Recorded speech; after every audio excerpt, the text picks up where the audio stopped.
they can take what is really appears to be a bad situation, laid off, right? To, hey, I'm gonna become a, what is it called when you own a ton of real estate? What's a mogul? A mogul. You could be a real estate mogul. We haven't used that word in a long time. Yeah.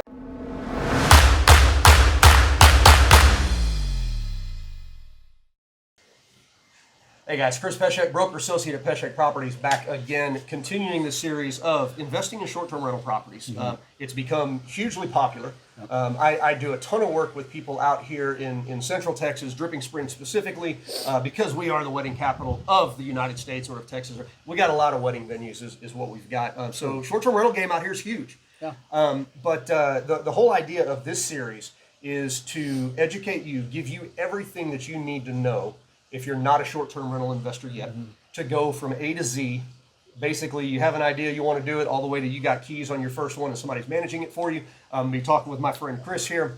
More on him in a second. We're going to be talking with another friend of mine, Jody, who manages properties. So we're giving up. What do you say when you give up everything?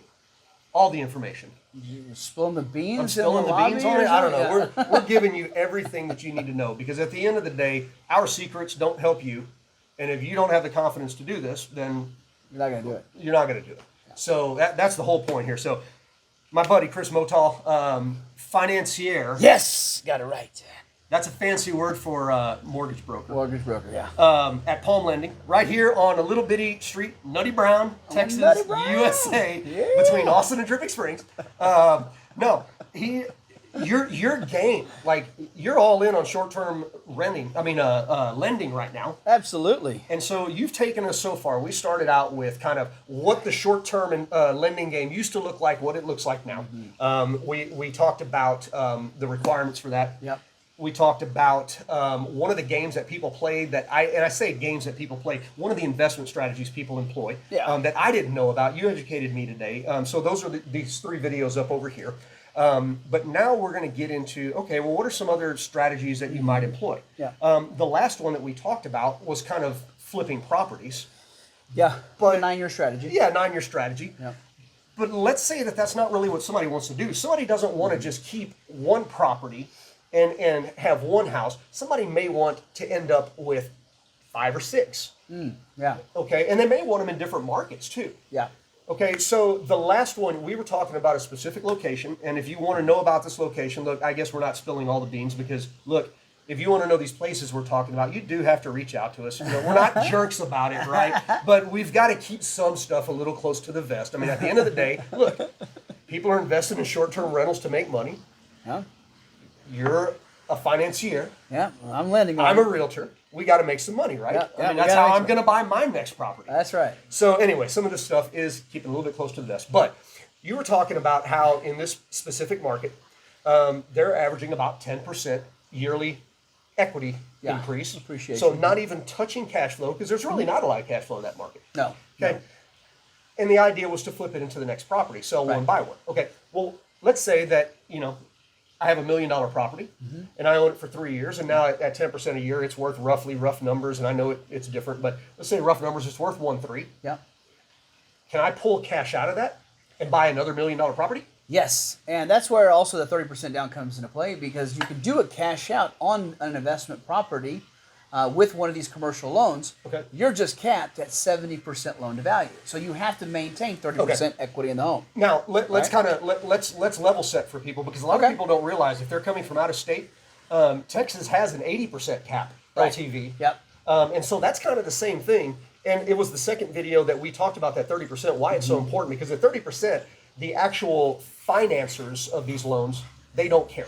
Yeah, you show me who you are, where you live, you show me the property, and at that point I'm going to give you the money. Yep. So that's where that 30 or 70% LTV comes from. That's right. Okay. Yep, that's exactly right. So if someone said, "Hey, I'm going to buy a place," right, and then 3 years down the road, instead of selling the property, right, and taking all that cash plus their initial investment and rolling into the next one, let's say they decided, I want to hold that one, right? Yep. But now the property's appreciated, as we talked about. So now it's 30%. Yep, for the 3 year period. They can do a cash out access in that same scenario on $100 million home. About $300,000 cash they can pull out. That's exactly what they put into it from the beginning. That's exactly right. So they can take their money off the table, right?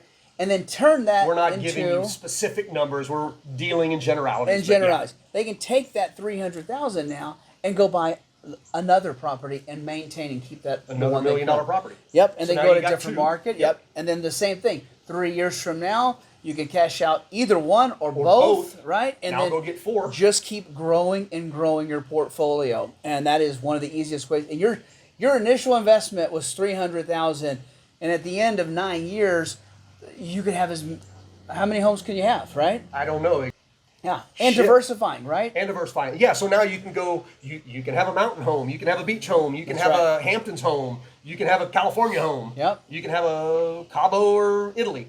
Yeah, whatever So you like. diversifying your portfolio. That's right. Wow. So you're not subject to specific risk in a particular area. Holy cow. Okay. Yeah. Another great investment strategy. I mean, again, I was talking about that kind of that 10-year to retirement strategy. You know, I think this is And here's then where sell half of them and cash flow the rest of them. you know, right now, like in our market, right, in Austin, Texas, in particular, you have a lot of tech people that are getting laid off, Yeah. right? And that's the reality of the situation. So you have a lot of tech people laid off. They have large 401ks, Yep. hopefully. Yeah.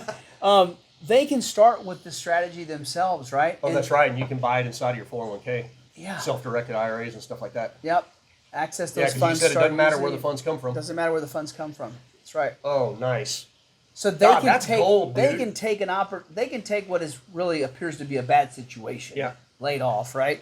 To, hey, I'm gonna become a, what is it called when you own a ton of real estate? What's a big, mogul? A mogul. You could be a real estate mogul. We haven't used that word in a long time. Yeah, I that's like right. that word. That's right. But you can It become a real reminds me of estate the mogul. top hat guy from Monopoly. Yeah.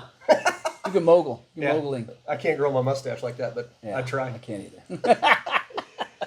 Dude, okay, that's gold. But now before, like when we were talking about this video, you dropped something else on me. Yes. Yeah. And this is even bigger.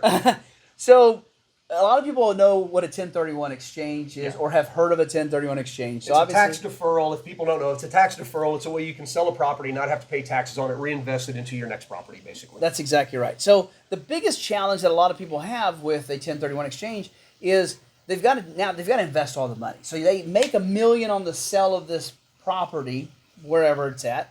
They have to invest that $1 million, Right. but they want to leverage their money, Yep. right? Like they don't want to put all $1 million into one property and But have you it have paid to. off, but you have to. Like Right. you're required by IRS rules, right? laws, yeah. To do Federal that. tax So law. and let's what you're talking about is you're not if it's $1 million property and 700,000 of it is in lending. That's not what you're talking about. You're going to pull $1 million cash out of this property. Yeah. Or you're going to pull $500,000 cash out of this property. Yeah. Okay, I just want to make sure everybody knows what we're talking about. Absolutely. So let's say you sell the property, you have $1 million in cash. IRS says you better invest that. You have whatever your time frame is. You got to invest it. And so you're scrambling, you're trying to find a property. Okay. So you find one. Let's say it's $1 million, Yep. right? So you buy it, $1 million. You pay for it in cash. But you don't want all your money tied up in Right. that one house There's no because leverage in there's that. no leverage in that, right? So you want your money to work for you. You can immediately do a cash out on that property, 70%. So take that $700,000 out, There's right? that 70% LTV again. That's right. Take that $700,000 and you go buy more investment properties. And it using doesn't our violate numbers, the IRS rules, That's right. And using our numbers, you can buy 2 more at a little over $1 million. Yep. You can buy 1 at $2 million. Yep. Just- Go into a and you different can market. diversify Yeah. different markets. Absolutely. So that's how to play that 1031 game. It's the best way to play it, Dude. leveraging your money. And again, I say playing a game, but let's be honest. I mean, it's not tax avoidance strategies, it's tax deferral strategies. Yep. But these are the things that if you don't know, you don't know. Yeah. And let's be honest, these are the things that wealthy people in real estate have been doing for a long time, and they understand this. But a lot of people that aren't wealthy don't know. Yeah. And there's nothing shady about it. The government has a law set up specifically for you to do this. That's right. And so why wouldn't you do it? Yeah. Why wouldn't you? Because they sure are. That's a fact. That is a The fact. ones that wrote the rules are actually That's right. doing it. That's right. Because they wrote the rules for themselves. That's right. That's I mean- exactly right. I mean, it's, Not going to get into politics on it, but that's what's happening. That's exactly what's happening. And it should look. It's up to us to use the same rules and move forward. That's right. So, man, okay, 2 huge gold nuggets right there. I think so. Guys, again, if you're looking for short term, if it's in Central Texas, I can help you with that. If it's outside of Central Texas, even all over the U.S., I've got a ton of realtors I can refer you to. Mm-hmm. Chris, on the other hand, can lend anywhere in the United States. In the United States. Okay. Yep. He can lend in all 50 states. You want something up on Kodiak Island, Alaska? Let's do it. That's your dude right there. No grizzly bears though. No grizzly bears. don't No, find those it. are Kodiak bears. Oh, Kodiak. We don't. Kodiak. Kodiak. Yeah. No go Kodiak bears. What he's saying is he won't come vacation with No, heck no. I don't like bears, man. Guys, pay attention to the channel. We are going to we're going to transform this from a lending discussion into a management discussion, into a maintenance discussion. There's going to be a ton of information on this topic on this channel. Make sure you're paying attention. Make sure you're subscribing, bell notification, all that other stuff, so you know if this is something that's interesting to you. I don't know where you're going to get this information from other than this. I haven't seen a lot of people talking about this stuff. Nope. All right. We're in the right place. That's it. Yep. Thanks, guys.